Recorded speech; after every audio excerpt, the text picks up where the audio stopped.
make sure we can unmute ourselves later, baka hindi na naman. And as we start accepting, play the intro songs already.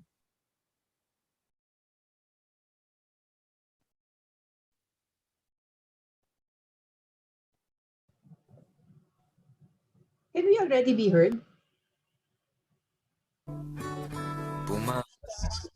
Man ang ulan sa bubong ng bahay,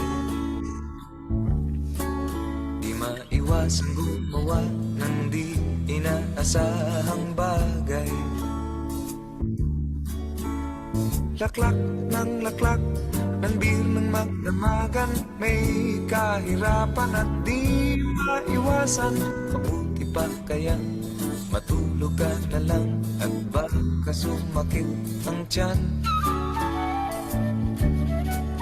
Ang araw ko'y nabubusisi, ako ang nasisisi, bakit ba sila ganyan? Ang pera ko ay di makasya, hindi makapagsine, at ayaw namang dagdagan. Ubus na rin ang beer, kaya kape na lang lahat. Sinusubukan kahit walang pulutan, ang buhay ng tamad, walang hinaharap, ni konting sarap man lang. Ilang beses ko pa naman sasabihin sa'yo, sa piling mo'y tanggalan ng ba, may kasiyahan, walang kapantay. Maraming beses na kitang nilayasan,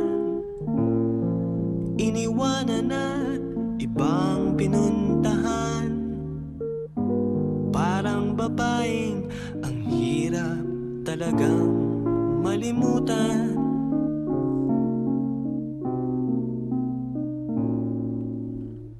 Ikaw lamang ang aking laging pinabalikan.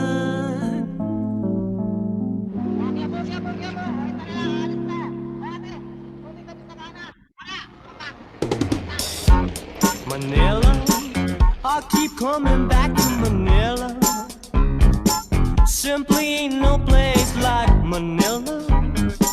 Manila, I'm coming home. I walk the streets of San Francisco. I've tried the rides in Disneyland.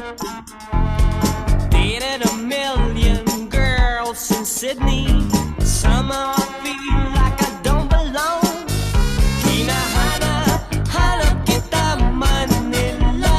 Ang ingay mong kay sarap sa tenga. Mga jeepney mong nagliliparan, mga babae mong nagagandahan. Take me back in your arms, Manila, and promise me you'll never let go. Sayang awiti, nararapat na tangkilikin. Awiting bato, may naghihintay para isayaw. Pumapatak na naman ang ulan sa bubong ng bahay, di maiwasang gumawa ng di inaasahang bagay. Laklak ng laklak ng bir ng magdamagan, may kahirapan at di maiwasan. Mabuti pa kaya matulog ka na lang at baka sumakit ang tiyan. Ang araw ko'y nabubusisi, ako ang nasisisi, bakit pa sila ganyan? Ang pera ko ay di makasya, hindi makapagsine, at ayaw namang dagdagan. Ubus na rin ang beer, kaya kape na lang lahat. Sinusubukan kahit walang pulutan, harap, may konting sarap man lang. Ilang beses ko pa naman sasabihin sa'yo, sa piling mo'y tanggalan lumbat, may kasiyahan walang kapantay. Maraming beses na kitang nilayasan, iniwanan at ibang pinuntahan. Parang babaeng ang hirap talagang malimutan.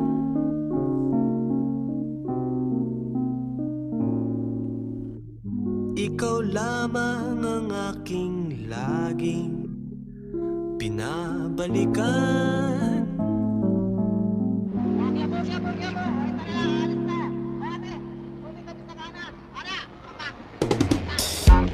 Manila, I keep coming back to Manila. Simply ain't no place like Manila. Manila, I'm coming home. I walk the streets of San Francisco. I tried to rides in Disneyland. Dated a million girls in Sydney. Somehow I feel like I don't belong. Hinahanap kita Manila. Ang ingay mong kay sarap sa tenga. Mga jeepney mong nagliliparan, mga babae mong nagagandahan. Take me back in your arms, Manila, and promise me you'll never let go. Sayang awitin, nararapat na tangkilikin. Awiting bato ay naghihintay para isayaw.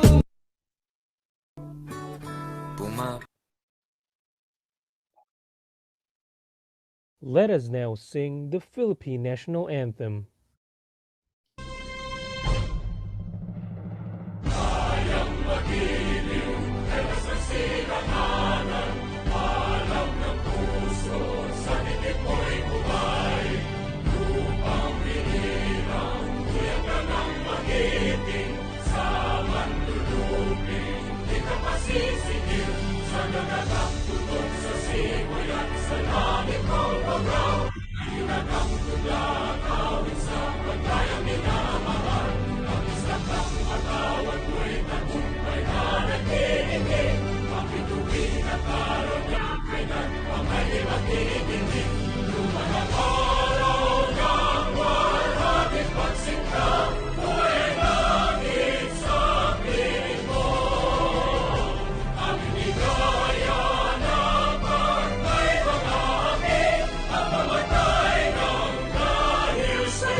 Let us now call on our MC for today's webinar, Ms. Sonny Aguilar.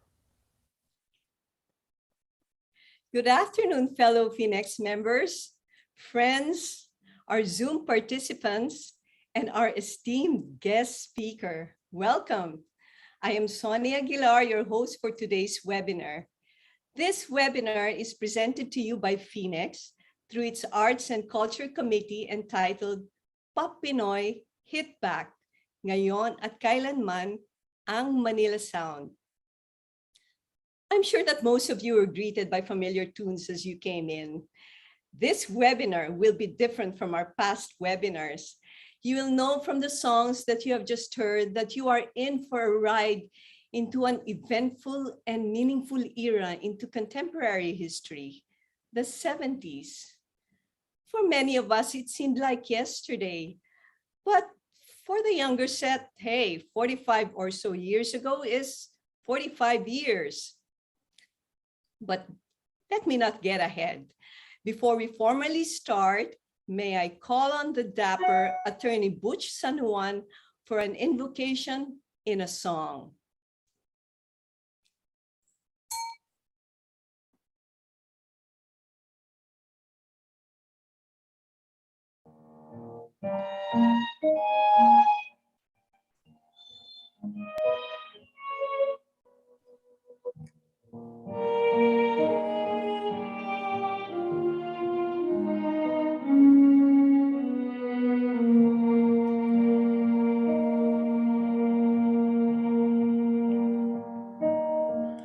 Mahiwaga ang buhay ng tao. Ang bukas ay di natin piho. At manalig lagi sana tayo. Ang Diyos siyang pag-asa ng mundo. Pag-ibig sa ating kapwa-tao at laging magmahalan tayo. Yan ang lunas at ligaya at pag-asa ng bawat kaluluwa.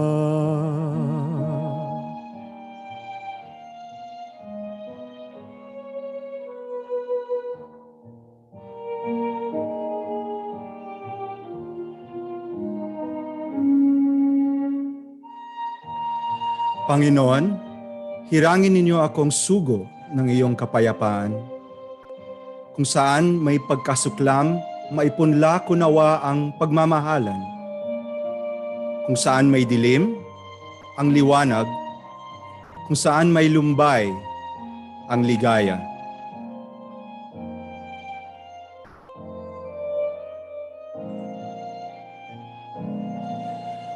Pag-ibig sa ating kapwa-tao at laging magmahalan tayo. Yan ang lunas at ligaya at pag-asa ng bawat kaluluwa. Yan ang hiwaga ng buhay ng tao.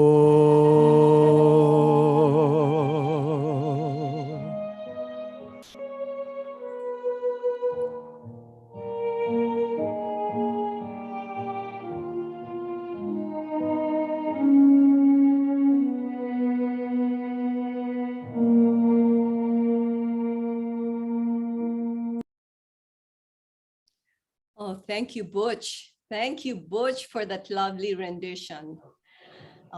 Now may I call on our Arts and Culture Committee Chair. They share the same family name. The always cool and composed Attorney Leah San Juan for the welcome remarks. Thank you, Sonny. Dear fellow Phoenix members and special guests, good afternoon to everyone. It is my great pleasure to welcome all of you to the 5th webinar of the Arts and Culture Committee for this year. Pop-Pinoy Hitback, Ngayon at Kailanman, ang Manila Sound. Starting March of this year, the Arts and Culture Committee has been presenting monthly webinars on various topics aimed at broadening the appreciation of arts, history, and culture among Phoenix members and enthusiasts.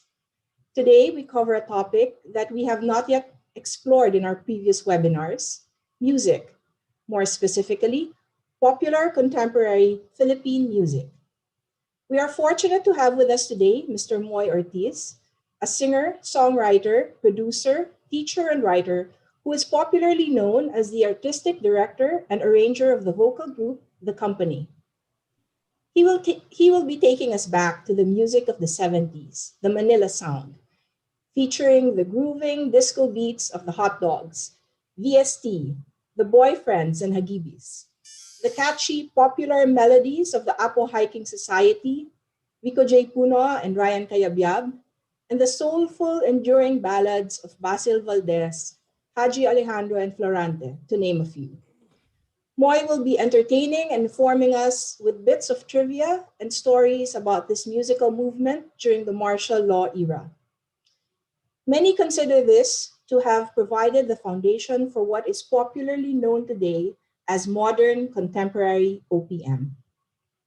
For those who grew up in the 70s, when the Manila sound dominated the airwaves, I'm sure this will be a very enjoyable 2 hours of singing and dancing, and of course, learning about this important musical genre. I would like to thank Ms. Sonia Aguilar for all her efforts in bringing this talk together, and to thank all of you for joining us today. Thank you, and have a good afternoon. Thank you, Leah. Now I would like to call on our ever-dynamic Arts and Culture Committee Liaison Director, Mr. Domingo, to introduce our speaker. Thank you, Sonny. Colleagues in Phoenix, friends, ladies and gentlemen, good afternoon. It is said that music is universal, and this has been proven by a recent scientific study conducted by no less than Harvard University, where it concluded that humans indeed share a so-called quote-unquote music grammar, that music is built from similar simple building blocks the world over, and that the music of a society is not a fixed inventory of cultural behaviors, but rather the product of underlying psychological faculties that make certain kinds of sound feel appropriate to certain social and emotional circumstances. This afternoon, therefore, we are privileged to have a speaker who will take us on a trip down memory lane, revisiting the birth of contemporary Filipino pop music and exploring the 6 intense and vibrant years of the 70s that gave birth to many of the eternal classics in what is now known as the OPM, or Original Filipino Music Catalog. Our speaker is a multi-awarded composer, music and concert producer, director, arranger, artist, and is the founding member of an artistic director of Asia's premier vocal harmony group, The Company. He is also the founder of the country's biggest music festival, the Pinoy Playlist Music Festival, and is the current president of the OPM Archive. An alumnus of the Ateneo de Manila University, where he took up communication arts, he has performed all over the world as part of the Ateneo Glee Club. He likewise studied at the Manhattan School of Music in New York, one of the world's premier music conservatories for classical music, jazz, and musical theater. Currently, he teaches singing and songwriting at both the Trumpets Play Shop and the Meridian International College in Taguig, where he is also the workshop master. A 5-time winner of the Awit Award for the best vocal arrangement for works such as Kanin, Ulam, Sabaw at Ikaw, Souvenirs, The Not So Little, Drummer Boy, and Waters of March, he has produced hit albums for various singers like Sara Hieronimo, Rachel Ango, Aiza Sigera, Christian Bautista, and many more. He has also worked on several musical plays, stage direction, commercial and corporate jingles, music soundtracks, vocal coaching, and as a voice talent. Together with the company, he has had the privilege of working with several international artists, among them the Manhattan Transfer, John Ford Coley, David Pomeranz, Jim Brickman, Noel Pointer, David Pak, Yutaka Yokokura, and Singapore's Dick Lee, and many others. Having progressed from being a performer to being a songwriter, he is behind classic hits such as Everlasting Love, Pakisabi na Lang, Pagdating ng Panahon, Baka Ikaw, among others. Ladies and gentlemen, please join me therefore in welcoming our speaker this afternoon, the very talented Moy Ortiz. Moy, you have the floor. Thank you. Thank you, Sir Doming. Wow, what an intro. Mabuhay and welcome to Hitback. Ngayon at Kailanman, ang Manila Sound. Good afternoon, everybody. My name is Moy Ortiz, and please do not adjust your Zoom, folks. Yes, I am wearing an authentic Nick shirt, which I think is apropos for today's adventure. I want to thank you all for keeping us good company today as we take a little trip down memory lane. It is said that music is the ultimate time machine. Among music's many magical properties is the ability to transport its audience to a different time and a different place. That's what we're going to do today. We're going to take a sentimental journey, and this time, you know, guys, it's going to be personal. For most of us, these songs will be familiar to us. For the younger members in the audience today, if these songs may not be your cup of tea, well, then just treat this as a music appreciation class and a pop history of original Filipino music. After all, to use the cliche, you'll never know where you're going unless you're aware of where you've come from. This also applies to our culture, and in this case, our popular music. Memories and music are intertwined. Next to our olfactory sense, music has the power to instantly take us to that time from our not so distant past. The people who we used to be, the feelings that we felt at those seminal milestones that eventually molded us into the people who we are today. The people, things, places, even food that are tucked away in the attic of our mind. They instantly return to the forefront through the potent magic of this thing we really love, music. Samahan po ninyo ako ngayong hapon as we take this nostalgic trip down memory lane and let us revisit this musical movement known as the Manila Sound. What makes today's webinar different from what you're accustomed to is that today you folks have the opportunity to sing along and yes, even dance along to our playlist. No need to worry if you're singing in tune or doing the right steps. You are safe in your homes with the mute button on. So rest assured, no harsh judgment will befall any of us. Kumbaga, today, you will have a mini concert. You will perform a mini concert. Okay, let's get on with this and start. Ano ang Manila Sound? Masasabi natin ang Manila Sound ay origins ng contemporary original Pinoy pop music. This is a music genre that started in the mid-1970s and reached its apex at the end of that decade. The hit songs that came out of that era embodied the sentiments, the mood, the spirit of the times of what it was to be a Filipino in the 1970s. The lyrics, well, they felt more contemporary, authentic, and organic as compared to the music that came out in the 50s, 40s, 50s, and 60s. It felt more organic to the Filipino music lover. Slang words, trendy phrases, Taglish, how Pinoy spoke in their everyday lives in the 70s became acceptable to be played on the radio and performed on the concert stage. Ito, I'm sure iba sa atin, you know what these words mean. Words like amats, astig, dehins, jeprox, TL, chikot, Yossi, Baduy, Bonga, they all became colloquial. This refreshing form of music articulated every Juan and Juana de la Cruz's hopes, dreams, desires, and fears. This music cut closer to the bone because it reflected the realities of most Pinoys. The Manila Sound, it refers to the genre of Filipino music, pop music in the 1970s. It includes disco, MOR or middle of the road, rhythm and blues, soul, folk, a little bit of rock, funk, of course, the big ballads, and jukebox, Jukebox is the precursor of our hugot songs of today. It would be safe to say that the songs that came out of the Manila Sound era were very commercial, radio-friendly, and accessible, hence its broad appeal and longevity.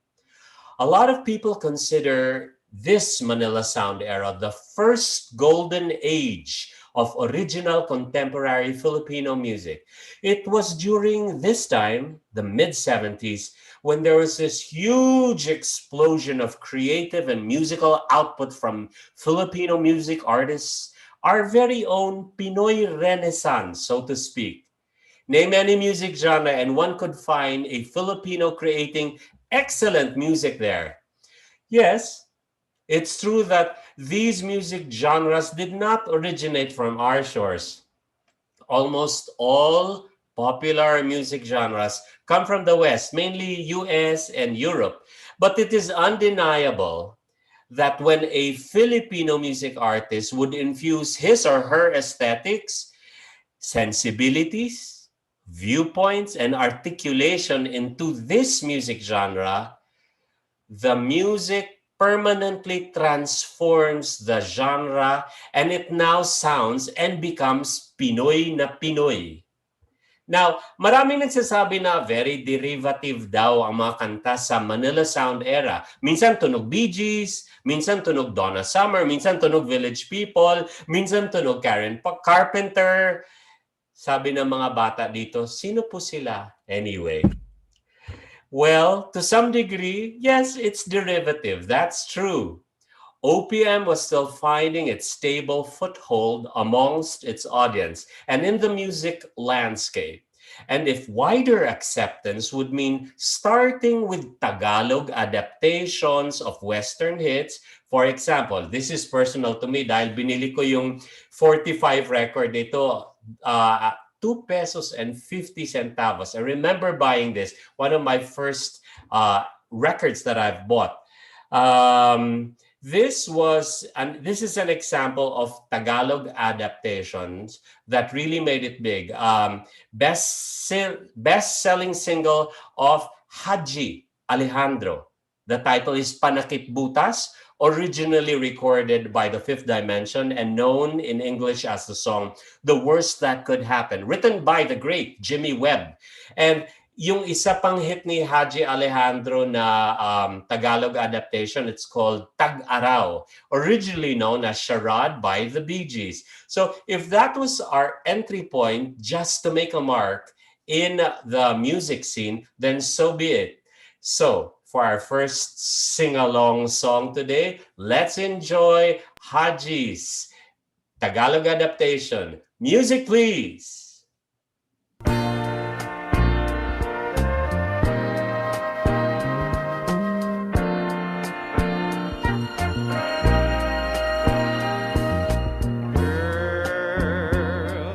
Ikakasal ka nga ba? Dinig ko'y kakasal ka. Unang isip mo, ito ang wakas ng ating usapan. Ngayong may bago ng laman ang buhay, puso't isip mo. Baby, kung mahal ka niyang talaga, sigit pakasal ka, sigit magpatuloy.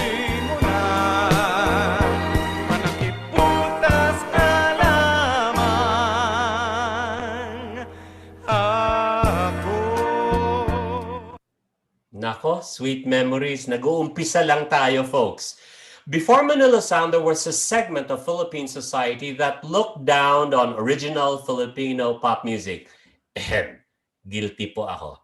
Once considered baduy, low class, bakya, masa, well, suddenly it became acceptable to the middle class, the educated, and even to some members of the elite. Suddenly, singing in Tagalog or Taglish, listening to Filipino songs and Filipino artists became a cool, hip, and in thing. As a collective, we finally embraced our own sound, our own language, our own stories unapologetically. No excuses, no disclaimers.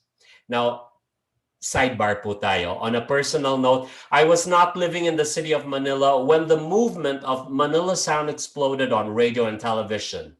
Nevertheless, all these new and original Filipino made and Filipino performed songs made it to my province of Bacolod. Now, full disclosure, hindi naman actually probinsya ang Bacolod. It's quite medyo sophisticated kami doon. Pero there is a point to this. The hits of Manila Sound were actually national hits. You'd go to any portion of the country and people would know these new songs. This had to do with the way music was distributed, promoted, and consumed at that time.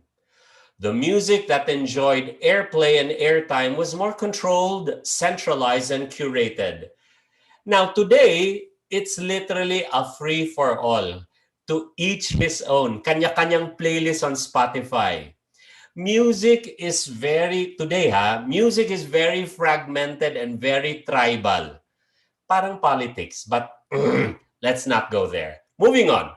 This is the stark contrast between the Manila Sound era and our present day, wherein music is consumed and enjoyed not mainly as a collective experience, but more of a headphone or AirPod experience. For many of us today, the enjoyment of music has become solitary and subjective experience, since a lot of us enjoy music on our phones, laptops, and tablets. Well, this is now, and we're talking about the Manila Sound then. OPM then and OPM now are really different in many, many ways, but we cannot say that one is better than the other. Like I said, music and memories are intertwined. It's what you associate the songs with that matter the most. Most of the time, the songs of our youth have a soft spot in our hearts because in our mind's eyes, those days were simpler, more carefree, more heartwarming. The days before we knew the meaning of the words amortization, mortgage, arrears, loans, the days when liquidity was more about getting tipsy, and the days when our cash flow was dependent on dad and mom. Again, that was then, and this is now. Having said that, I personally believe that today we are once again enjoying another golden age of OPM. So many beautiful songs, so many music releases every Friday. And dami, I think 10,000 new singles every Friday on Spotify.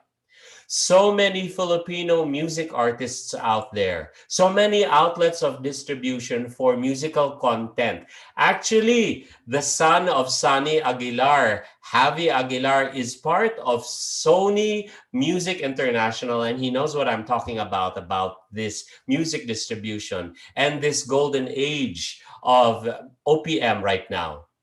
So the point is, musical excellence, no matter what pundits say, is not a monopoly of the past. For today, let's forget about, sandali lang, let's forget about amortizations, mortgage, loans, your liquidity and your cash flow. Today, it is yesterday once more as we all enjoy Manila Sound. Now, pag-usapan po natin ang grupong Hotdog.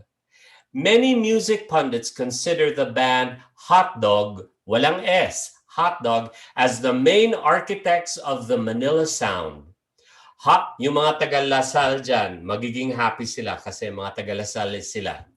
Hotdog was a Filipino band formed by the brothers Dennis and Rene Garcia. Sadly, both of these musical geniuses are no longer with us. So, if it's widely accepted that the Manila Sound era started in the mid-70s, what was happening ba at that time? Eto yon. In 1974, the Miss Universe beauty pageant was held in Manila at the Folk Arts Theater. I hope you still remember that. And at that time, it was a big deal for the Philippines to be hosting such a high-profile international event. Quick to the draw, the Garcia brothers penned the song Ikaw ang Miss Universe ng Buhay Ko to capture the country's zeitgeist. They released the song on Hot Dog's debut album, Unang Kagat. Balikan po natin itong oldie but goodie, ang ganda at ang hirap ng chord progression. Music please! Let's sing along!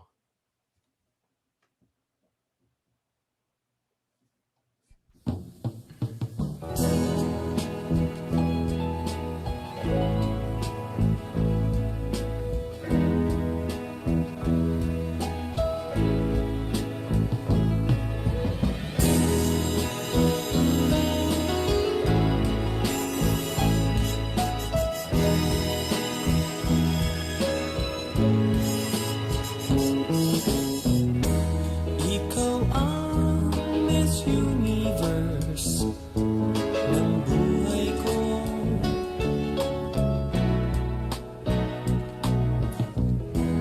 Ilang beses ko pa naman sasabihin sa'yo, sa piling mo'y tanggalan lumba. May kasiyahan, walang kapantay. Ikaw ang Miss Universe ng buhay ko. 1974. Siyempre, that song became a big hit and everyone, pardon the pun, joined the bandwagon. Now, where did we get the term Manila sound? Since 1974, more and more original Filipino pop songs were being produced and they were selling well. Kaya nga maraming nagsigaya. Nandun na after Hot Dog, sumali na ang Cinderella and other bands. So one could already feel the beginnings of a musical movement happening. Now, according to my friend, musical director Lori Ilustre, a founding member of the band Hot Dog, the term Manila sound most likely was coined by the music press to describe this burgeoning music movement that was already bubbling under and finding its way to mainstream popular culture. Moreover, the term Manila sound may have been derived from Hot Dog's hit anthem, Manila. It's quite ubiquitous. Even up to now, they're playing it. This song, Manila, was released 2 years later in 1976 under the international RCA Victor label. Pakinggan po natin itong eternal anthem ng Hot Dog, Manila. Music please! Maraming beses na kitang nilayasan, iniwanan at ibang pinuntahan. Parang babaeng ang hirap talagang malimutan.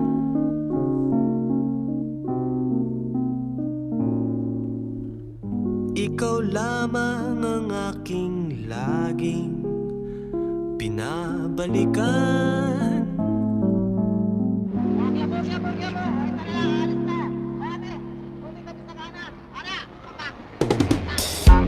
Manila, I keep coming back to Manila.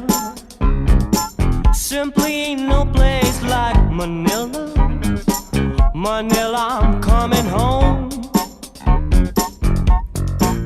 I walked the streets of San Francisco. I've tried the rides in Disneyland. Dated a million girls in Sydney. Somehow I feel like I don't belong. Hinahanap kita Manila. Ang ingay mong kay sarap sa tenga. Mga jeepney mong naglili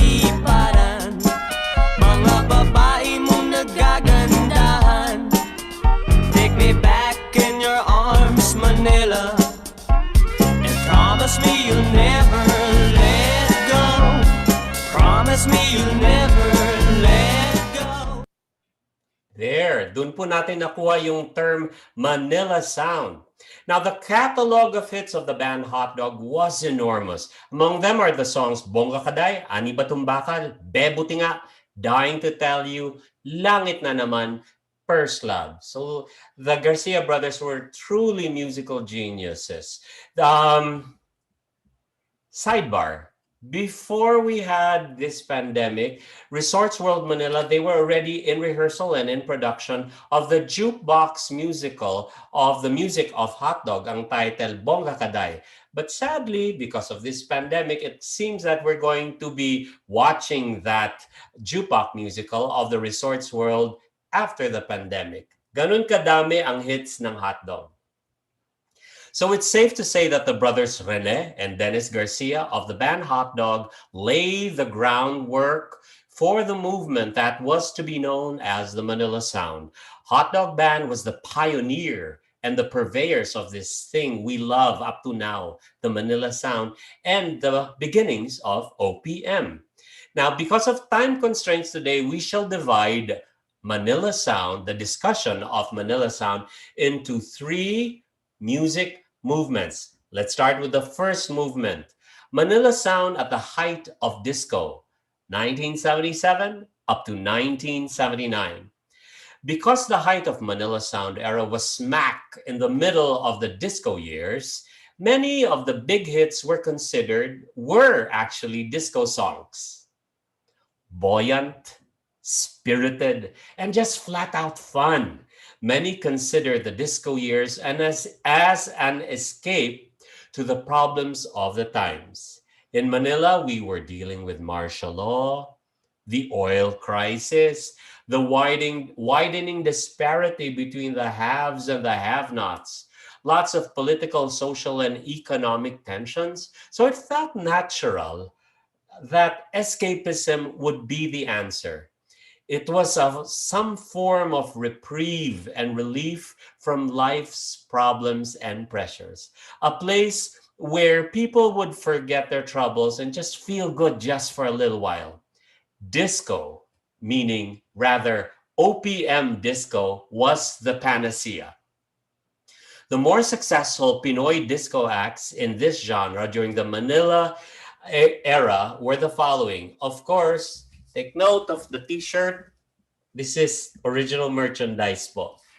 VST and Company. Best known for their disco anthems that were orchestrated, beautifully arranged, performed, and produced.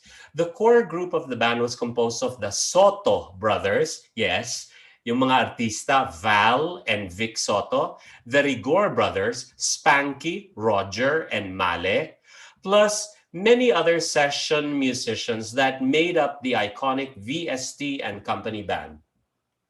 There were a lot of changes in personnel through the years. Moreover, the live, eto yon ang little tidbit, the live performing members did not play on the records. Most of the songs were performed by A-list studio session instrumentalists.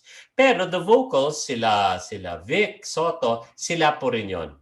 Their biggest hits include the dance floor burners Disco Fever, Awitin Mo Isasayaw Ko, Kiss Kiss, Step No, Step Yes, Swing, Tayo'y Magsayawan, Rock Baby Rock.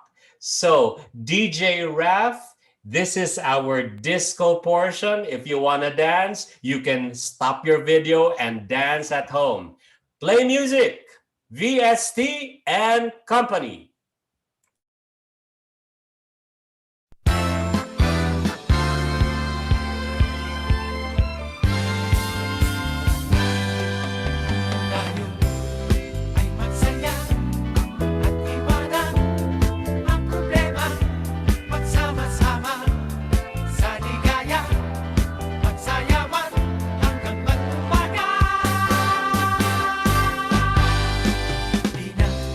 Kailangan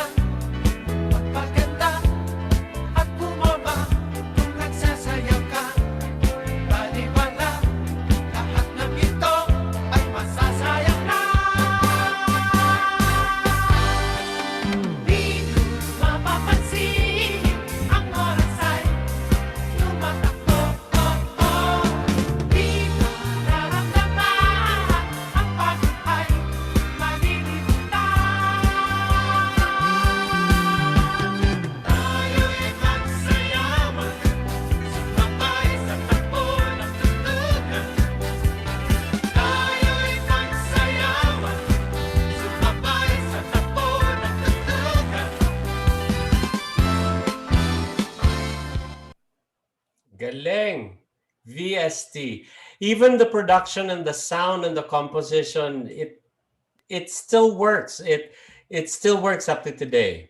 Another group, of course, they didn't start as a disco act, but the architects of OPM also jumped on the disco trend. Hot Dog. They had two big, huge, successful disco songs, Bongga Kaday and Ani Batumbakal. Now, just a sidebar, just to contextualize some obscure references in the lyrics. Yung usage of colloquial terms and slang terms, like and gay terms like the word bongga, which means fabulous, and datung, which means money. There is also a reference to buji, which is actually bujiwara hairstyle. I believe he was a person, high-end hairstylist, bujiwara. And also in terms of fashion, there is a reference, couture by Pitoy Moreno as the height of fashion, while slightly throwing shade to second-hand thrift shops like Eloy's, yung located in Kamuning. Let's listen to a disco classic by Hot Dog. Music, please.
Galing ng Hot Dog. Looking forward to their musical at the Resorts World Manila. Let's move on to more disco acts from the Manila Sound. Ito, some of you na-mention na to ni Sir Doming kanina. Boyfriends or The Boyfriends, a recording artist, a recording act from Octo Arts, that record deal. The Boyfriends even came before, mas nauna sila kaysa sa VST and Company. Ito yung little kwento. When Tito Soto, yes, Senator Tito Soto, he was then the vice president of Vicor Music Corporation. Ano po yung Vicor Music Corporation? It's a record company built by yung magpinsan, Vic Del Rosario and Orly Elacad. Vic and Orly, Vicor Music Corporation. They heard a waitress, Tito Soto heard a waitress singing the hits of the Boyfriends, Dahil Mahal Kita. At dahil mahal kita, handa kong magparaya. So a waitress was singing this song, this original OPM song. Sabi ni Tito Soto, he then decided to form a rival group, VST and Company. So actually, naunang magka-hits ang The Boyfriends kesa sa VST.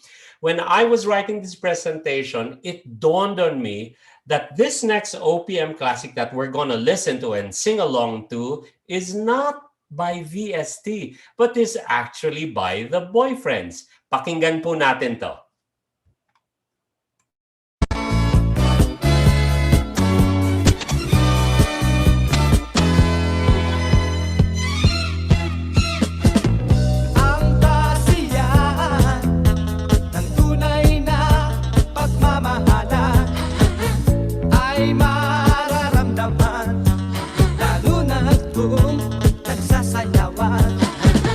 Awiting bago ay naghihintay para isayaw mo. Awiting bago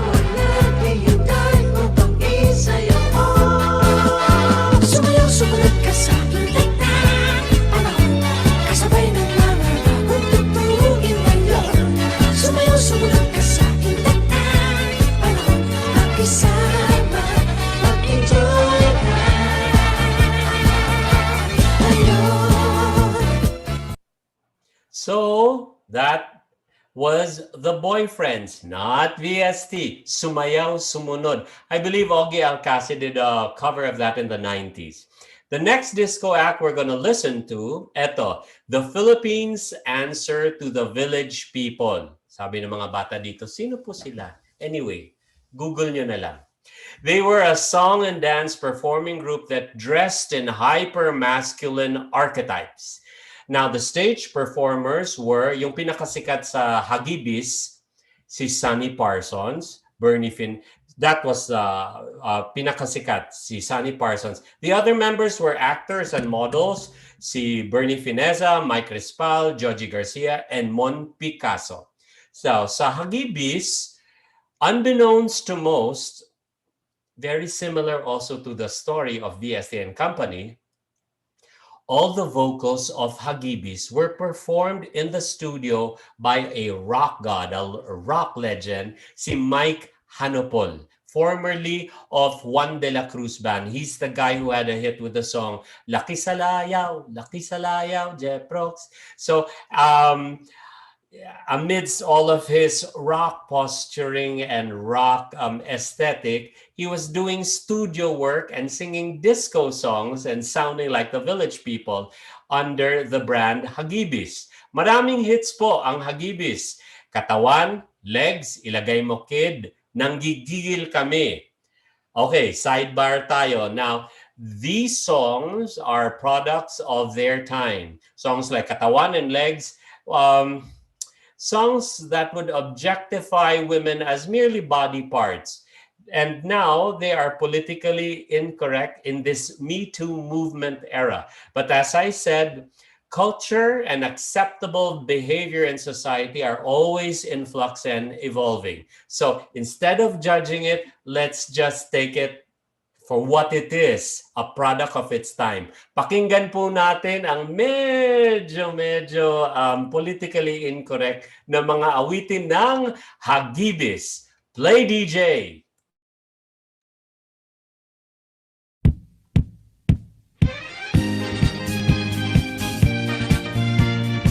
Okay, Raf, that's the wrong song, Raf. The song before that. Bago pa nun. Meron ba? Just let me know kung meron o wala. On the chat. Meron ba? Anyway, if the song isn't there, the Hagibi song, is it there? No worries. Okay, let's move on. Alam nyo na yun. Basta, it's on Spotify. Mga awitin ng Hagibis. Maybe ano na rin. That was no accident na hindi natin matugtog para wala tayong ma-offend ng mga women dito. Believe it or not, Sharon Cuneta also joined the disco bandwagon. And although this is not as popular as the other disco anthems that you know, this is surprisingly a favorite OPM disco favorite of mine. Pakinggan po natin the very young Sharon Cuneta singing disco. Magandang lumabas.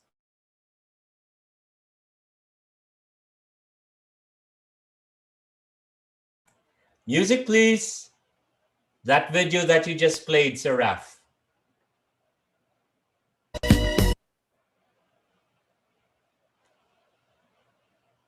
Yes, that one. Tama po yan.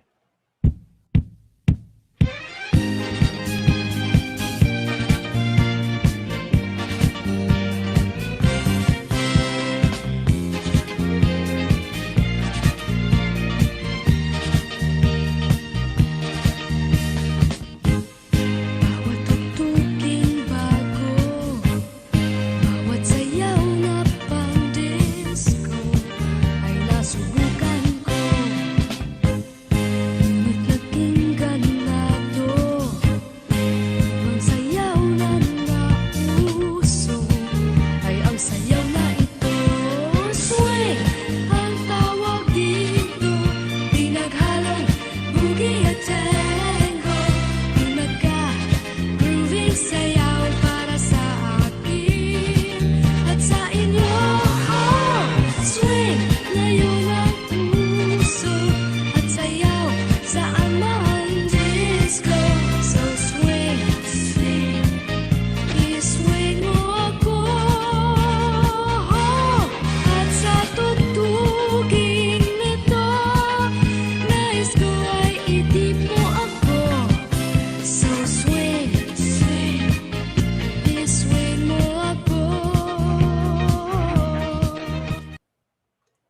Masarap. It's so easy to love music like that. It's very melodic, it's well produced, and people, if it sounds like the sound of VST and Boyfriends, the reason for that is yung studio singers, session studio instrumentalists, and even backup singers, it's a very small clique. It's like a mafia. So that's why the music and the songs sound alike because it's the same circle of people playing on the records.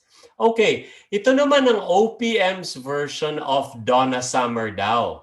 The former Hot Dog lead vocalist, her name is Miss Ella Del Rosario. She scored a disco hit with this song at the height of disco in 1979. Pakinggan po natin to. If you know it, wag na po tayo magpigil. This is our last disco song for today. Play DJ Raph.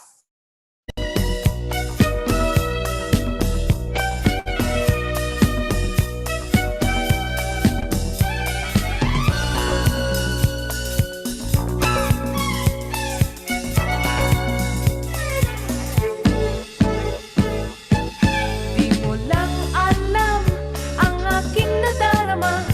Iniisip at minamahal kita. Noong araw pa ay inibig na kita. Mr. Disco, Mr. Disco. Bawat kilos mo pag nagsasayaw ka na. Formang-forma, ang galing mong magtala. Bagyong talaga, lahat napapalingon. Hangang-hanga, superstar ka na ngayon. Kay ganda, Mr. Disco, mahal kita. Shout it out, Mr. Disco, Mr. Disco, Mr. Disco. Disco, oh disco, Mr. Disco, Mr. Disco. Pwede ka bang makapiling sa aking pagsasayaw? Shout it out, Mr. Disco, Mr. Disco, Mr. Disco. Disco, oh disco, Mr. Disco, Mr. Disco. Lagi kong pinapangarap ang ika'y makasama. Shabada.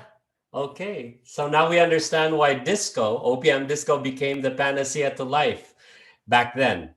Now we're moving on to the second movement of Manila Sound, mainstream pop. Nako, kantahan na. Leah, you have to control Sir Butch kasi kakanta na po siya sa section na to.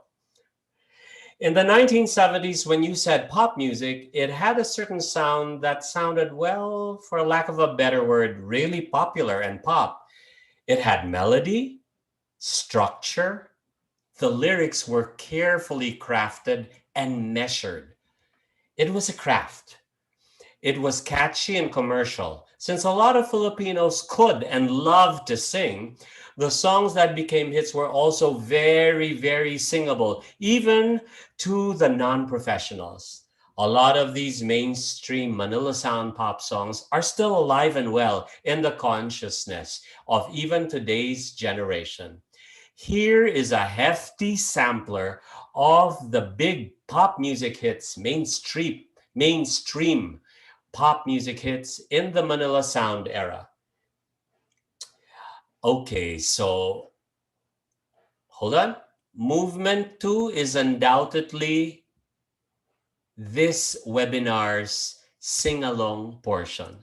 I hope everyone is vocally warmed up now. Naka 30 minutes na tayo, 35 minutes into the talk.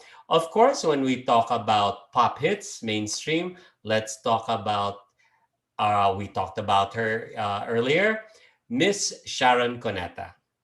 The teenage Sharon Cuneta started her career with two Ray Valera compositions, Mr. DJ at Kahit Maputi Man Ang Buhok Ko.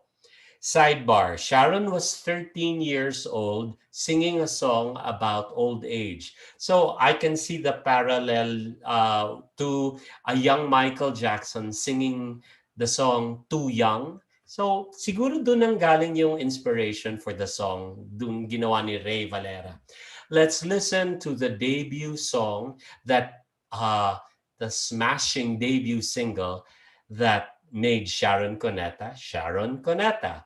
Play, DJ Raph.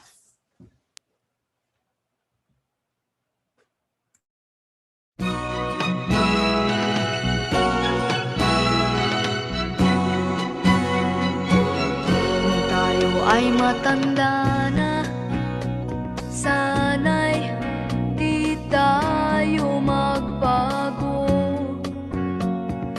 Kailanman, nasaan may ito ang pangarap ko. Makuha mo pa kayang ako'y hagkan at yakapin. Hanggang pagtanda natin, nagtatanong lang sa'yo, ako ba kaya ibigin mo? Kung maputi na ang buhok ko. Okay, the young Sharon Cuneta. Just a correction, that wasn't her debut single. Yung debut single niya ay Mr. DJ. This was a song written by this man, Ray Valera. Now, Ray Valera, the struggling singer-songwriter from Bulacan, hit it big when he penned the song Mr. DJ for Sharon Cuneta, and that song made her a recording star. Now, although Ray Valera wasn't conventionally handsome, which was an important requirement in the recording industry in the 70s, even before the age of the music videos, the recording executives at Vicor Recording Company gave Ray Valera a big break as a recording artist on the strength of his batting average in coming up with hit songs. His lilting ballads gave him a string of hits like Maging Sino Ka Man, Malayo Pang Umaga. Ito yung maisip. If you know the lead singer of Bread, si David Gates, ito yung ating version ng Bread or David Gates. The amazing and the very kind Ray Valera. Play music.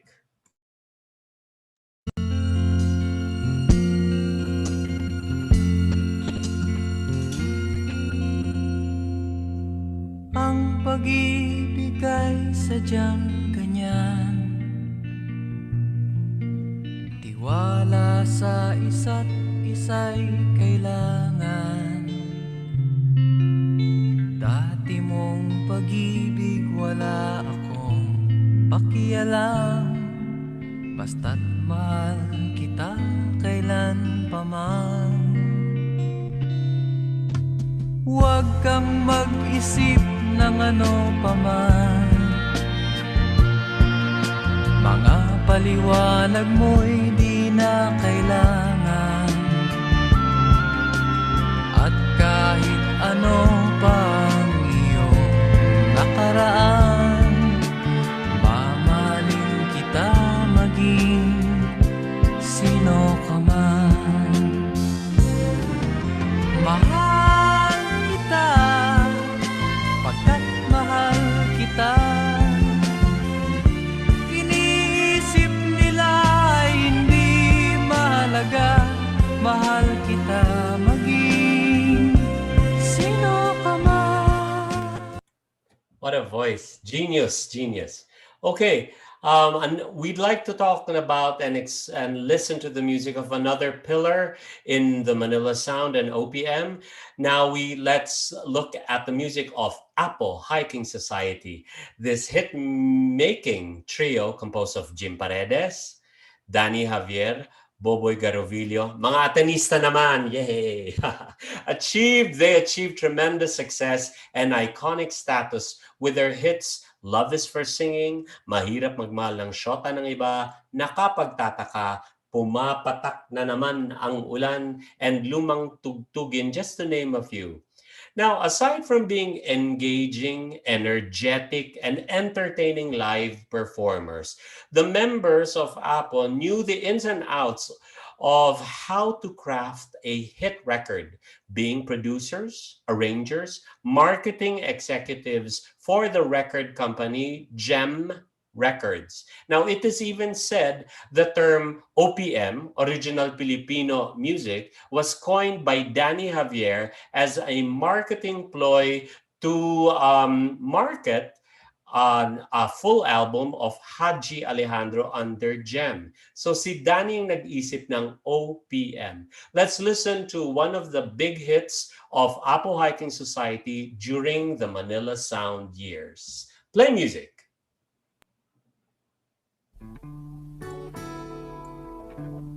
Perfect for the weather. Pumapatak na naman ang ulan sa bubong ng bahay. Di maiwasang gumawa ng di inaasahang bagay.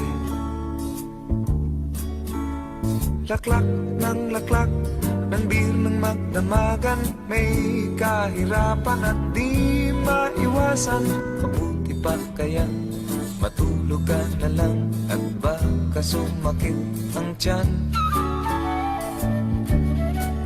Ang araw ko'y nabubusisi, ako ang nasisisi. Bakit pa sila ganyan? Ang pera ko ay di magkasya, hindi makapagsine at ayaw namang dagdagan. Ubus na rin ang beer, kaya kape na lang lahat. Sinusubukan kahit walang pulutan. Ang buhay ng tamad, walang hinaharap, ni konting sarap man lang. Radyo, TV at mga lumang comics, wala nang ibang mapaglibangan. At kung meron kang tatawagan, 30 sentimos ika'y makakanta sa Amazing. Apo Hiking Society. That song became a pop hit on radio, but if you listen to it, it's quite astonishing because it has a lot of jazz elements to it. The flute solo and the shuffle beat. I don't know kung mauulit yun that a pop song has a lot of jazz elements to it. Okay, tapos na ang mga lasalista, hotdog, at yung mga atenista sa Apo. Now let's do mga Paulinians na nandito. This next lady is from St. Paul's, Celeste Legazpi. OPM's first crossover pop soprano is considered by many as the first diva of the Manila Sound era. Celeste garnered mainstream hits with her two narrative songs, Saranggola ni Pepe and Mamang Sorbetero. Saranggola ni Pepe was penned by her husband, advertising executive Nonoy Gallardo. Now, some say it had a lot of hidden codes against the Marcos regime and martial law. But to this day, Nonoy chooses to be cryptic about it. So let's leave this decoding of the song up to you. Bahala na kayo mag-interpret. Let's enjoy Celeste Legazpi's big hit during the Manila Sound. Here's an oldie but goodie. Music, please.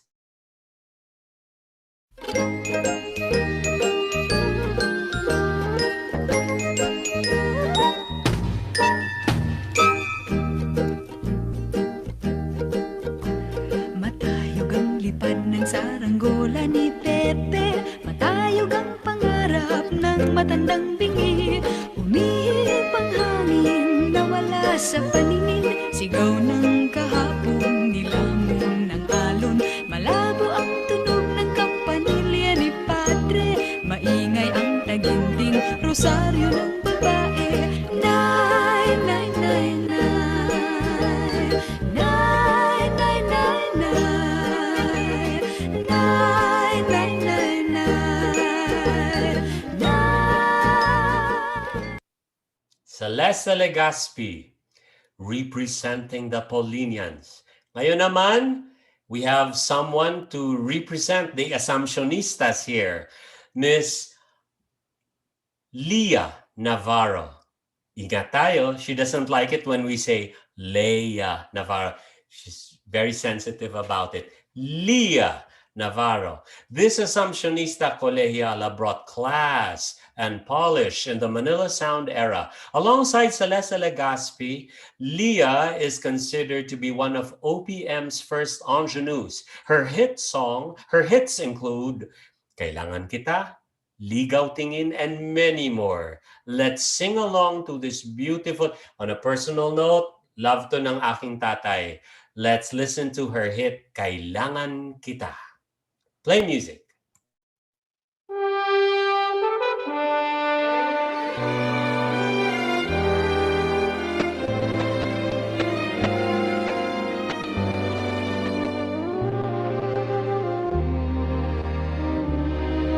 Kailangan kita. Bakit kailangan kita?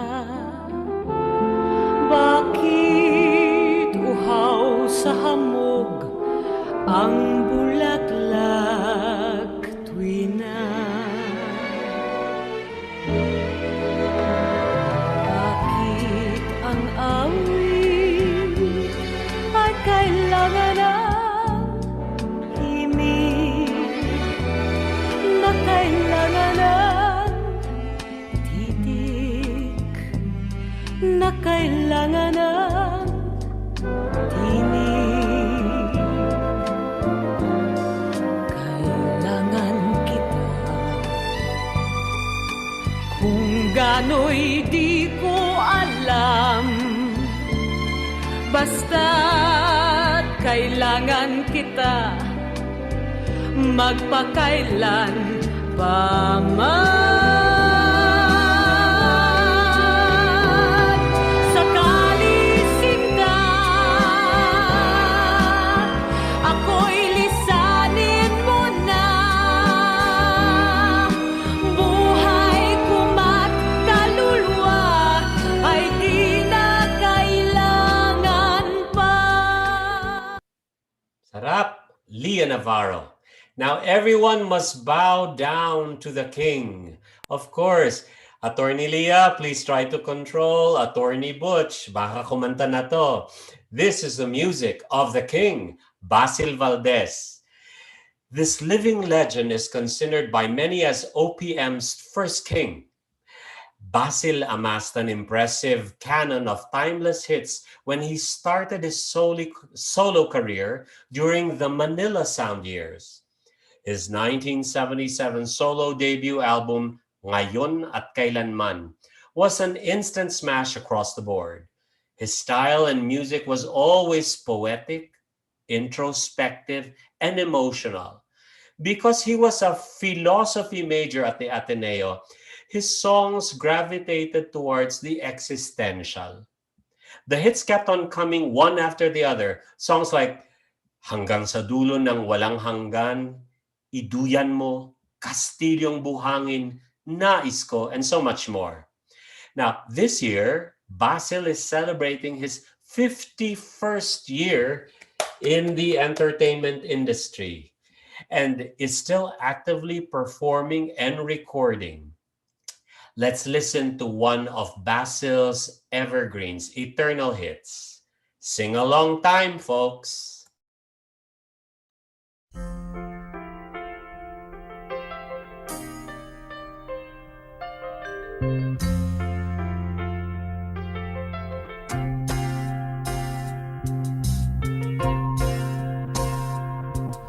Ngayon at kailanman, sumpa ko'y iibigin ka. Ngayon at kailanman, hindi ka na mag-iisa. Ngayon at kailanman, sa hirap o ginhawa pa, asahang may kasama ka, sinta. Naroroon ako tuwi na maaasahan mo, tuwi na ngayon at kailanman.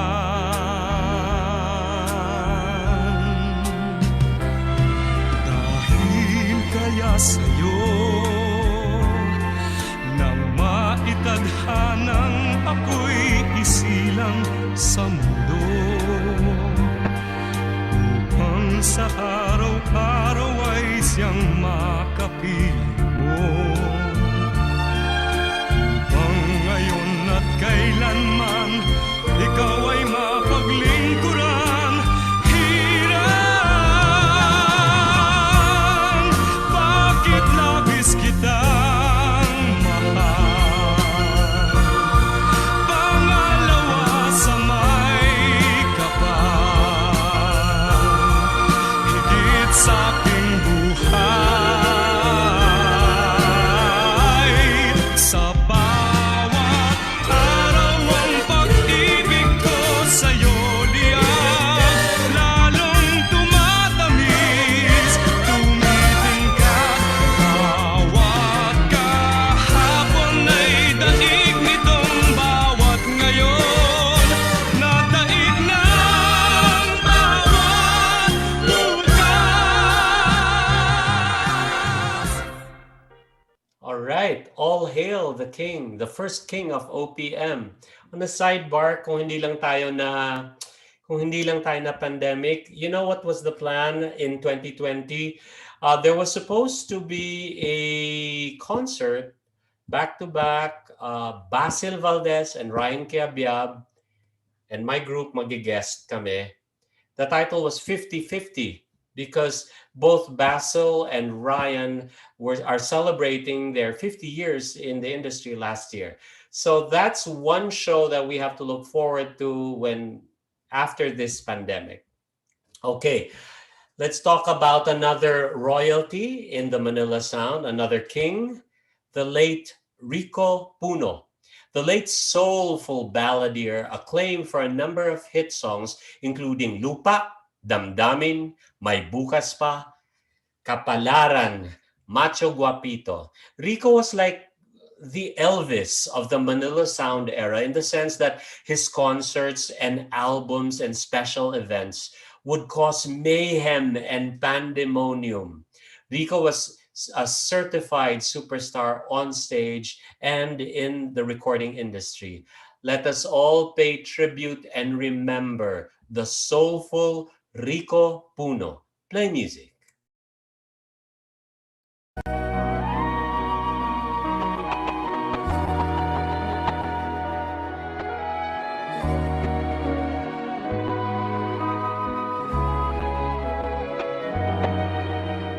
Bakit ba ganyan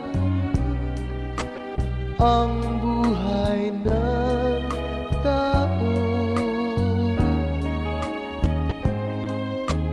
Mayroong mayaman, may api sa mundo.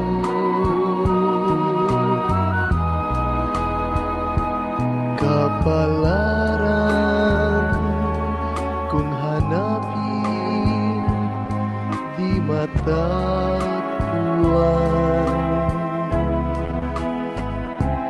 At kung minsa'y lumalapit nang di mo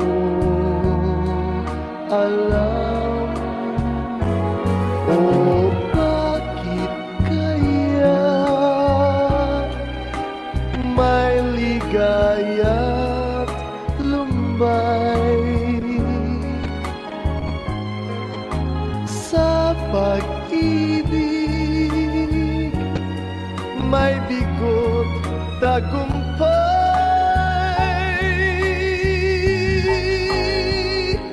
Di malaman,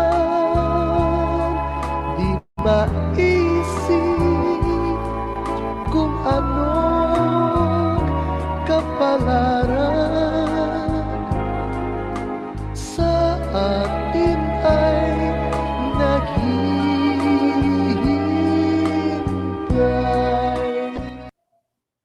In songwriting, that's called prosody, the perfect marriage of beautiful lyrics and soaring melodies. That's the best example, the best of OPM there in that song, Kapalaran. Okay, the last artist for mainstream pop, the second movement, is the band called Cinderella. Cinderella is a pop band that started just a little after the band Hot Dog. So they could also be considered as one of Manila Sound's pioneers. Cinderella is known for its signature sound, love songs with a very soft and soothing female vocals. You could say that they were the Pinoy counterpart to Sergio Mendes and the Brazil 77. Their bestseller hits include TL Ako Sa'yo, Bato sa Buhangin, Sa Aking Pag-iisa, Ang Boyfriend Kong Badluy. Berkeley alumna Kito Colaiko and the late Yoli Samson became the band's lead singers at different points in the band's career. Now, why the name Cinderella? Because ang kwento sa akin ni Kito Colaiko, they would record, and it was the rule. Her parents were very strict, and it was the rule that she had to be home before 12 midnight because, of course, there was the curfew, martial law time, and kaya kailangan matapos na yung kanta dahil uuwi na si Cinderella. That's the reason. That's why they were called Cinderella. Let's listen to Cinderella's beautiful music. Play music.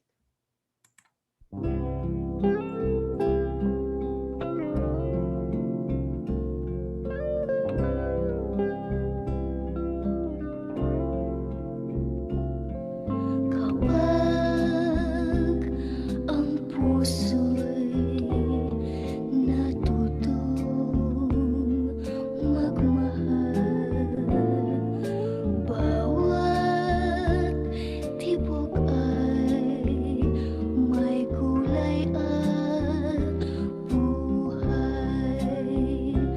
Ngunit kung ang pagsuyo'y lilipas din, bagay kaya ang bato sa buhangin. Kahirap unawain bawat damdamin, pangakong magmahal hanggang libing. Sa langit may tagpuan din at doon hihintayin itong bato sa buhangin. Such a beautiful song composed by the late Snafu Rigor. Ganda-ganda ng OPM talaga. Grabe. Now, we've made it to the last and third movement of the Manila Sound. Ano po yun? The Metro Pop Hits. The third and final movement that we shall explore in the Manila Sound era are the OPM war horses, the eternal hits that were born out of the Metro Manila Popular Music Festival, or known as Metro Pop Song Fest. It was formed in 1977 by the Popular Music Foundation of the Philippines. Now, this is an example that all forms of art really require a financial patron to flourish and explode. Kung si Leonardo da Vinci kailangan ng isang Medici, itong OPM, well, we needed the foundation, this foundation. Its objective of this foundation was to promote the advancement of Filipino music. Now, these festivals launched many careers of songwriters and singers who interpreted the entry songs. Metropop Song Festival catalog forms the bedrock and the foundation of OPM as we know it today. Let's start with the very first Metropop Song Festival held in 1978. Now, that festival gave birth to these amazing OPM evergreens.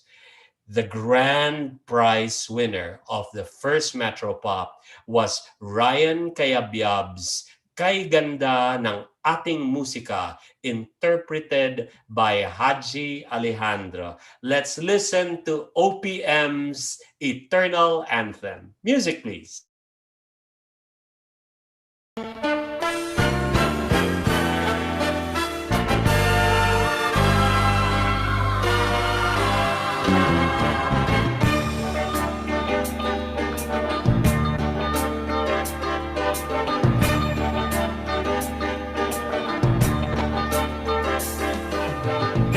Mula nung ako'y natutong umawit, naging makulay ang aking munting daigdig. Tila ilog pala ang paghimig, kung malalim damdami pag-ibig, kung umapaw ang kaluluwa tinig, ay sadyang nanginginig. Magmula nung ako'y natutong umawit, bawat sandali aking pilit mabatid, ang himig na may tuturing atin, mapupuri pagkat bukod tangi, di marami ang di magsasabing eto na inyong dinggin. Kay ganda ng ating musika, kay ganda ng ating musika, ito ay atin, sariling atin, at sa habang buhay, awitin natin. Kay ganda ng ating musika, kay ganda ng ating musika, ito ay atin, sariling atin. Kay ganda ng ating musika by our national artist Ryan Cayabyab. Now, in that same song festival in 1978, the third prize winner was written by Nonong Pedero, music and lyrics, and interpreted by Maricris Bermont. The song is entitled Narito Ako. The song became the song often used in singing contests. And a little tidbit, Regine Velasquez did a successful cover version in the 90s as well, arranged by Louis Ocampo. But this is the original version of Narito Ako, Nonong Pedero composition, interpreted by Maricris Bermont. Enjoy!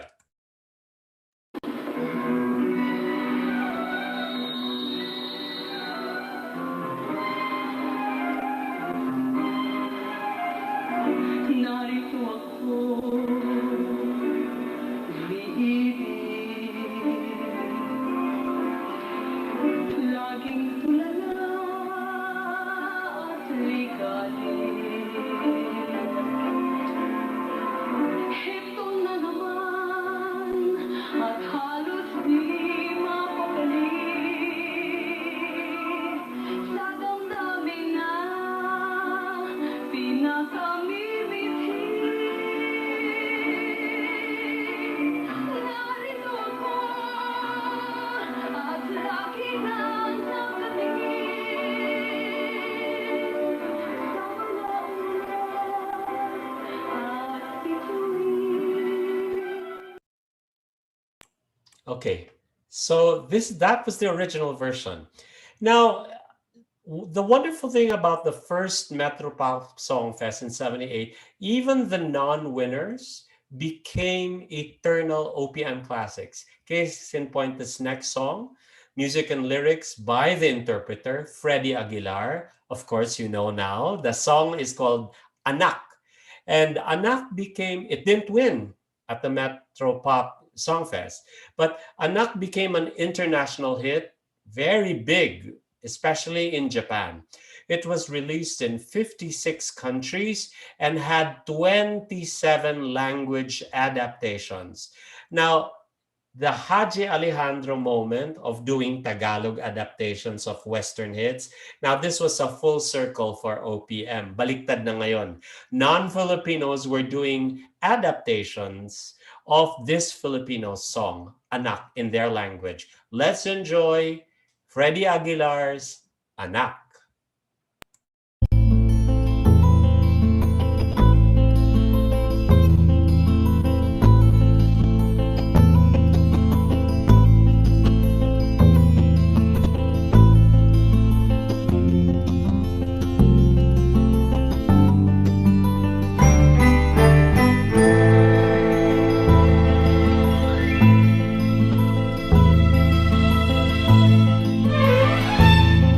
Nung isilang ka sa mundong ito, laking tuwa ng magulang mo, at ang kamay nilang iyong ilaw.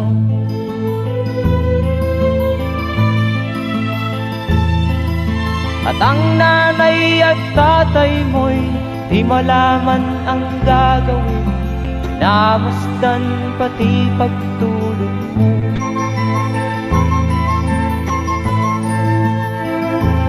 Sa gabi nagpupuyat ang iyong nanay sa pagtimpla ng gatas mo.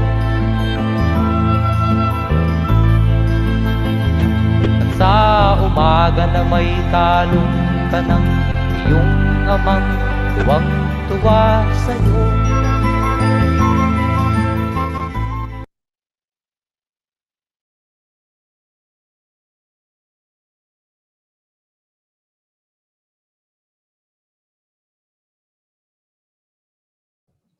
Moy, you're on mute. Thank you, Sunny. Sorry about that. So you'd be surprised that there were a lot of hits that came out of that first Metropop Songfest. Even the non-winners, like the song by Heber Bartolome, Tayo'y Mga Pinoy, and the song composed by Jose Marichan and national artist Rolando Tino, Minsan Pa, interpreted by Janet Basco. Here is also another non-winner from that first Songfest. It's perfect for our sweater and cuddle weather right now.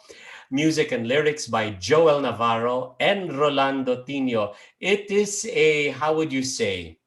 It is a rom-com in 3 minutes in the OPM genre. Here is Joel Navarro's Swerte Swerte Lang Pag Umuulan. Music, please.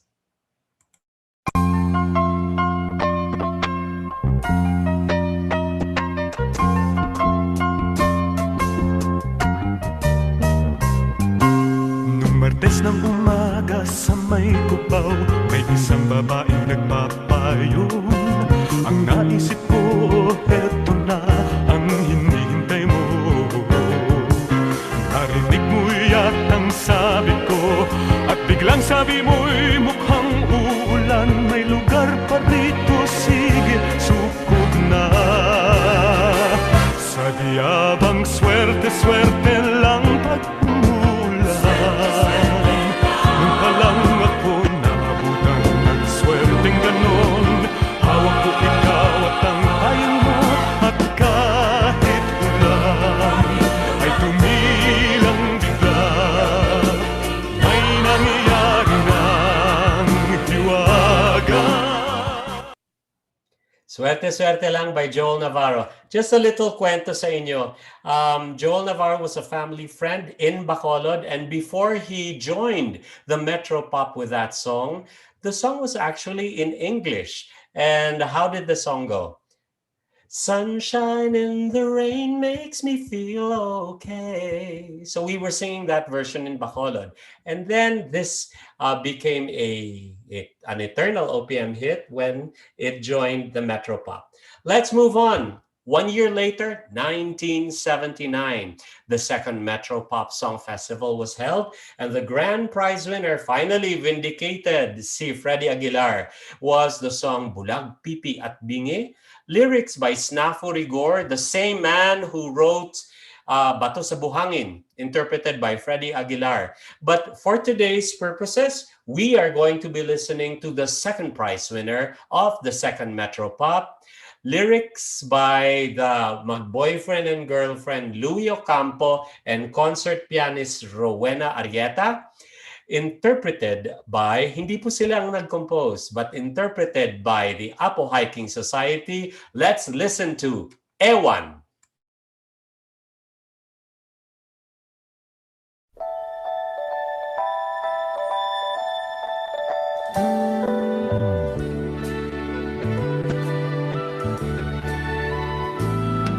Hindi ko alam kung bakit ka ganyan. Mahirap kausapin at di pa namamansin. Di mo ba alam ako'y nasasaktan, ngunit di bagay na basta malaman mo na mahal kita, hindi ko bola. Kung hindi ka man lang sana, ako'y nasa langit na. Mahal kita, hindi ko bola. Sumagot ka naman, wag lang ewan. Ang galing ni Louie Ocampo and Winnie Arrieta because it really sounds like light pop music, but actually it has also a lot of jazz elements in it because the tempo is in 3/4. It's in a jazz waltz, pero hindi mo halata. It just sounds like a nice, feel-good, light pop song, OPM song. So in 1979, second Metro Pop, the third prize winner was Chare Unite and Ernie De La Peña song Lupa by Rico J. Puno. And the non-winners also that year, they were pretty impressive. The signature song of Dulce, Ako ang Nasawi, Ako ang Nagwagi, written by the amazing and the great, late and great George Canseco. Believe it or not, non-winner siya that year. And this one, sorry, non-winner to because I really like Pinoy jazz, I had to put it into today despite the time crunch. This one is the music and lyrics of Bong Gabriel and interpreted by Bong Gabriel. It's entitled Ang Aking Awitin, part of the second Metro Pop in Songfest in 1979 and made popular by Side A. Let's listen to Ang Aking Awitin by Bong Gabriel. Sing along, people.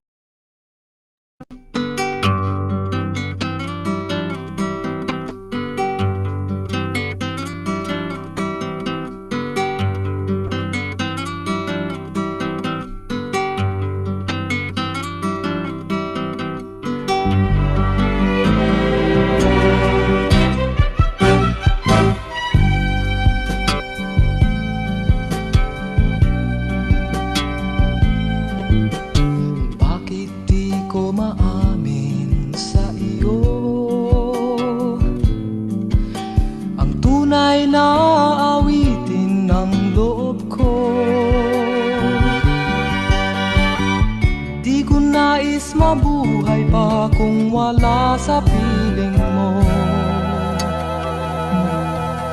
Ngunit di ko pa rin maamin sa iyo.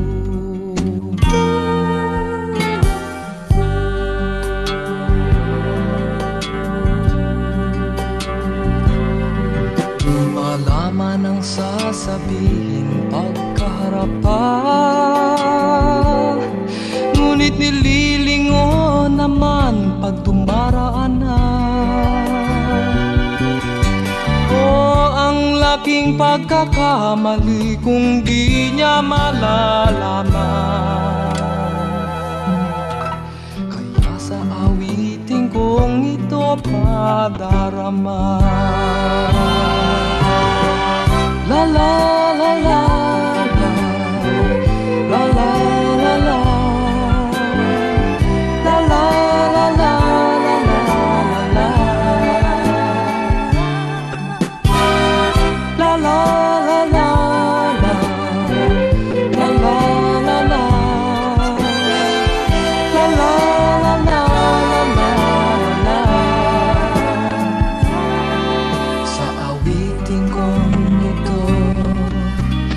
nadarama.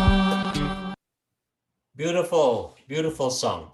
Okay, believe it or not, this next song is also a non-winner in the second Metro Pop Music Fest in 1979, written by Butch Montserrat, Babes Conde, Greek Hortaleza, and Annabelle Lee, interpreted by amazing Tilly Moreno and Rayan Fuentes. This is Umagang Kay Ganda. This didn't win, but my gosh, this song has long legs. Hanggang ngayon, alam pa natin.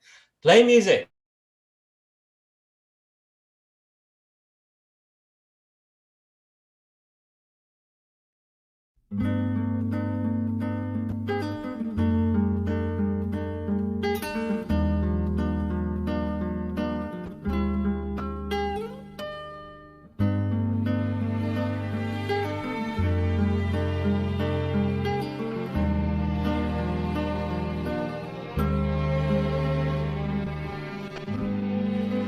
Halika na,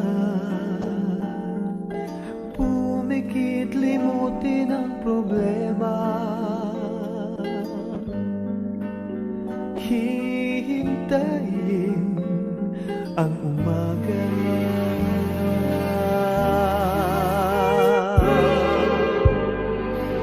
Magpahinga,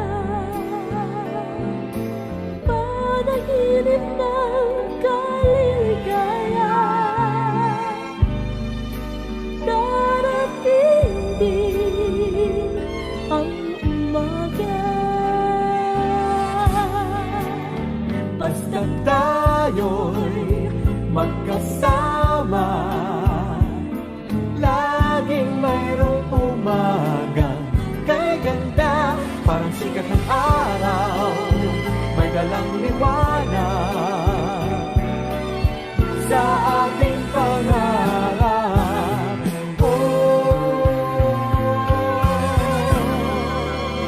Haharapin natin.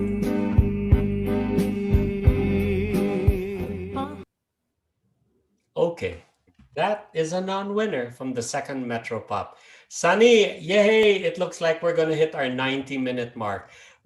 Folks, we are down to our last two songs. The third Metro Pop Song Festival was held in 1980. And maybe because of the spirit of the times, the zeitgeist of that time, which is very parallel to what's happening now, songwriters felt that they needed to write songs about unity and harmony. So the grand prize winner was written by Nonong Pedero. It was entitled Isang Mundo, Isang Awit, interpreted by Lea Navarro. So obviously it talks about, sadly, the message still resonates. It's still very urgent now in 2021, after so many years after. Let's listen to the grand prize winner of third Metro Pop Songfest. Isang Mundo, Isang Awit. Racial Harmony.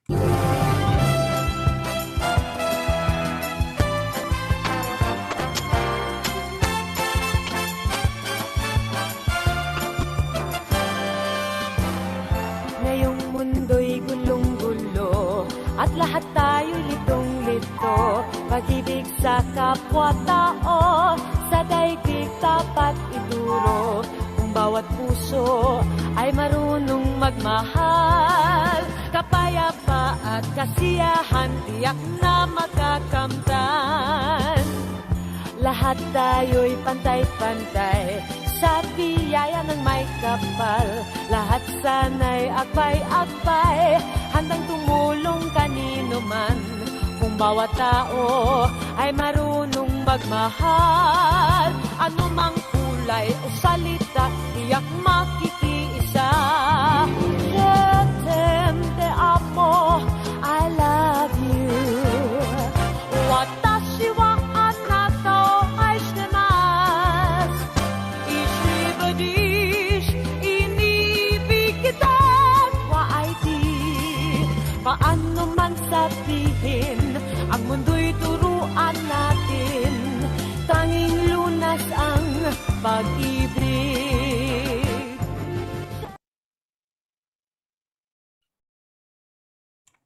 That was the grand prize winner. The second prize winner also talked about unity and harmony. This was written by Jose Lozano and interpreted by the New Minstrels. Well, in the 1980 iteration of the New Minstrels, this group eventually became the group Something Special. So the second prize winner of the third Metro Pop is entitled Ikaw, Ako, Tayong Magkakapatid. Let's end today's webinar on a upbeat and optimistic tone. Play music.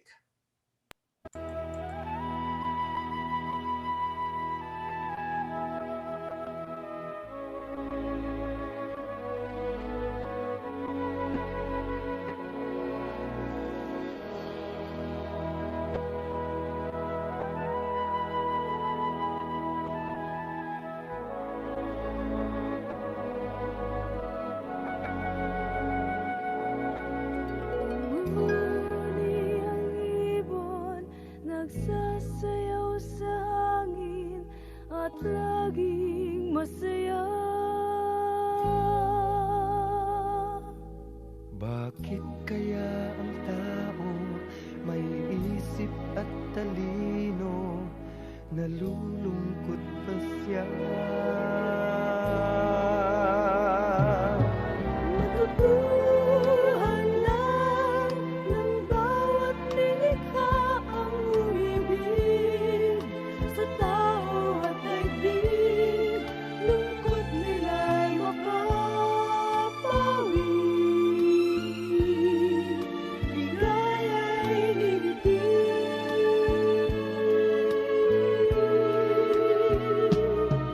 Pag-ibig at pag-asa ang damdaming gigising sa taong nahimbing.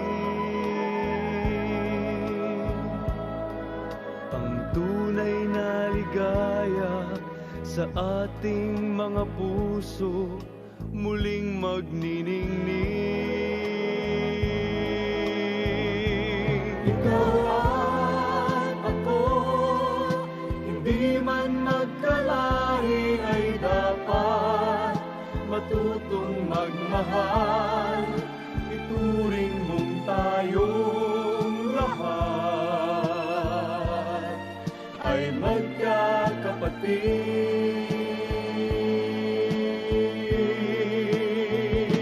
Okay, thank you. We can stop. We can stop the video. Maraming salamat po. Okay, thank you everyone for staying on. And although this presentation doesn't give you the entire story of such a vibrant era in contemporary Philippine music, my aim is to share with you the variety, the breadth, and scope of original Filipino music that came out of the Manila sound era. It's truly mind-blowing what these 6 years have immensely contributed to the catalog of original Filipino music. As you can see, some of these songs are already more than 40 years old.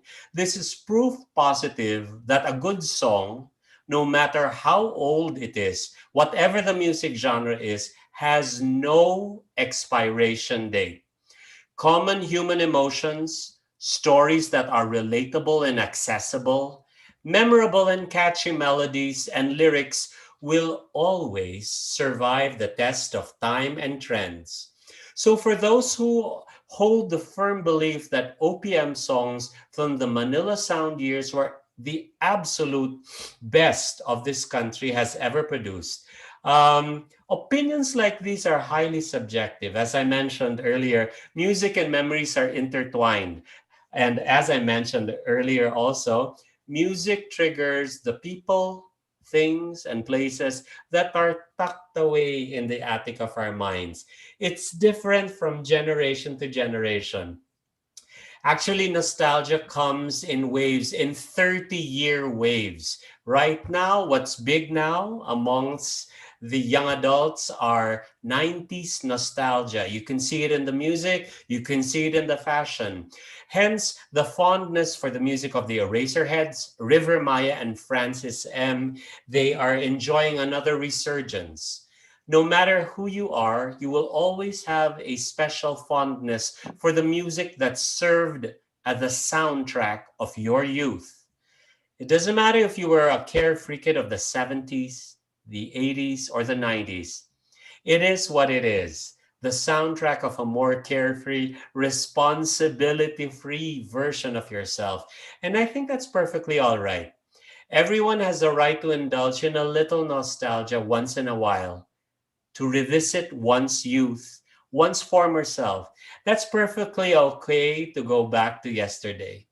Nostalgia will always be bittersweet because of the feeling that it seems like it's just like yesterday, and simultaneously it seems so far away. As I said, it is what it is. So it's best to just dive in head first and enjoy your personalized, sentimental journey through time and music. Now, if anyone is interested here in a deep dive about this topic, please check out the two-part podcast series that I produced. It's on Spotify. It's called Music, Landscapes, and Memory. It's on Spotify. Music, Landscape, and Memories. This podcast correlates heritage sites, music, and personal anecdotes. So, before I end, many sincere thanks to Phoenix and everyone present here for giving me the pleasure and privilege of being your tour guide today in today's sentimental journey down memory lane. Mahalin po natin ang sariling atin. Mabuhay ang OPM.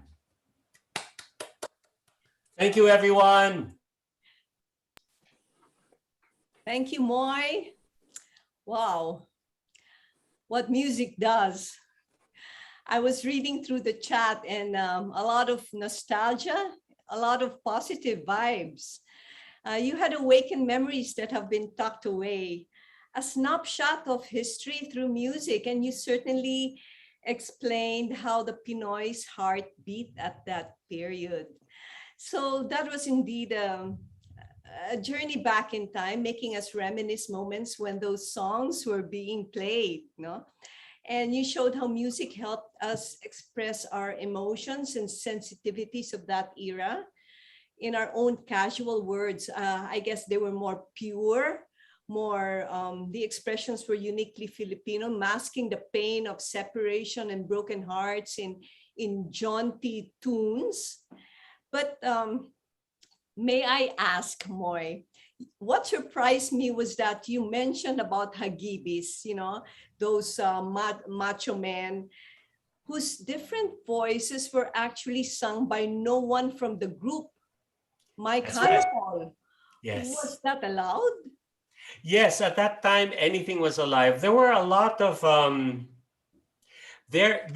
you understand, Sonny, this is before auto-tune and this is before Melodyne. You know, those software that can fix a non-singer and make them into a singer. So when you were recording in the 70s, the source of the music had to be able to do it live. Now, since the performing members of Hagibis couldn't come up with that sound, it was really accepted at that time to hire studio singers and instrumentalists to play on the record, but not be the face of the performing group. It also has to do, aside from musical skill, it also has to do with marketing of music. Of course, the more eye candy the artist is, the easier to sell. So a lot of artists were like that, but I think in OPM, Hagibis was that, and also VST. Let's not forget. VST, yeah. Okay. Now, if disco was a form of escapism at that time, what do you think would be the form of escapism in music now? Good question. Oh my gosh. Would it be the Korean, the K-pop, or Yeah, Korean of course. novelas? That's a good answer, Sony. Right now, Korean culture, which they named soft power, is dominating the world. The fact that it entered the charts, the pop charts of the US, I think is the ultimate sign of victory for soft power of Korea. But it took them 25 years. And as I mentioned earlier, any art form or art movement needs a patron. And the nice thing about Korean culture, food, music, makeup, fashion, movies, and television shows, they have the backing, financial backing of their own government. So it, sometimes a lot of people don't like to talk about money, financing, mixing with art, but that's the reality of life, and you cannot deny it. Every art movement, including OPM, we need a patron. Now, whether it comes from government or whether it comes from infrastructure, meaning the networks, the radio stations, it has to come from somewhere. A movement, an art or a musical movement doesn't happen in a void. There is a ground swelling and there is a reason for the ground swelling. But that ground swelling has to be pump primed. That's why the Manila sound happened, because it was pump primed by the foundation, like the people like Teodoro Valencia, and gusto man natin aminin o hindi, the former First Lady. They were championing original Filipino music. And there was an infrastructure that would support original Filipino music. Right now, Sunny, as I mentioned, there are at least 10,000 OPM songs released every Friday today. But the problem is they have no venue or vehicle to promote it. You don't have the backing of networks. Radio won't play you.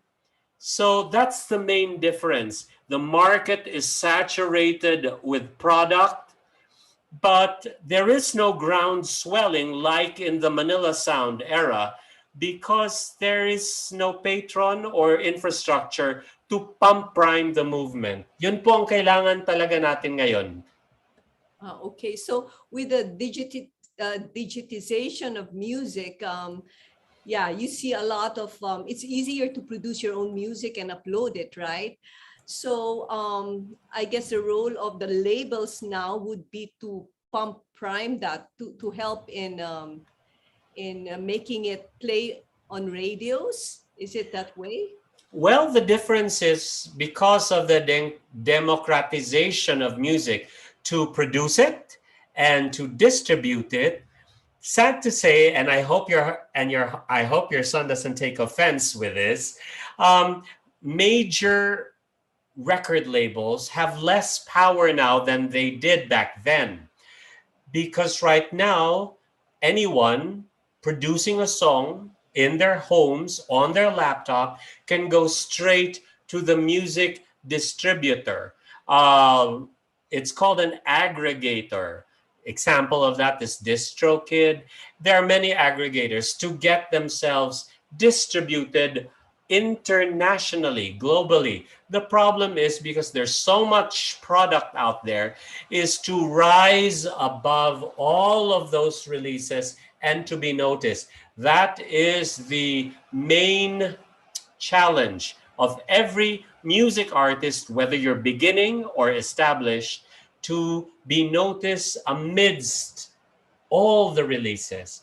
So in whatever era, there are challenges, but hopefully with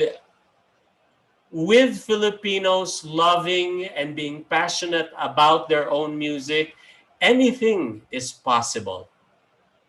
Okay. Well, I wouldn't want to take up your afternoon. This was definitely insightful, yet very cheery and enjoyable afternoon on a rainy day. Thank you so much for making our hearts smile and laugh. Thank you. Thank you, Sunny, for inviting me. And thank you, everybody. The rains are getting stronger. Mag-ingat po tayo. It's okay to indulge in a little nostalgia. And it's okay to be unapologetic about being Pinoy and loving OPM. Goodbye, everyone. Be safe. Thank you, Moy. Thank you. Thank you, Moy. Yes. So now may I call on our venerable Phoenix President, Attorney Francis Lim, to deliver our closing remarks. Okay, thank you very much, Sonny. Thank you, Moy, for that truly enjoyable trip down the memory lane to the music of the 70s. In fact, the songs that they played were not only for the past generations, but for us, today's generation, and for the generations to come. The Manila sound, which emerged during a very dark time in our history as a people, and I'm referring to the martial law years, was bright, upbeat, and catchy. I'm sure that our Phoenix members and guests enjoyed singing and perhaps even dancing along with the songs that Moy played for us today. It was also interesting to learn from Moy the details and stories behind this important musical movement. It was the forerunner of the modern and contemporary OPM. But before I close, congratulations to the Arts and Culture Committee led by its chair, Leah, San Juan, and of course to Liaison Director Domingo for another successful event. Thank you to again, Sonny, for being our MC, and to all our participants for joining us this afternoon. And I truly hope that it made your day. We hope to see you in our future events. Maraming salamat at mabuhay ang Phoenix. Thank you, Mr. President, and thank you all for joining us today. We hope we had enlivened your historical knowledge through music and provided some cheers this rainy afternoon. See you in our next event. Thank you. Thank you.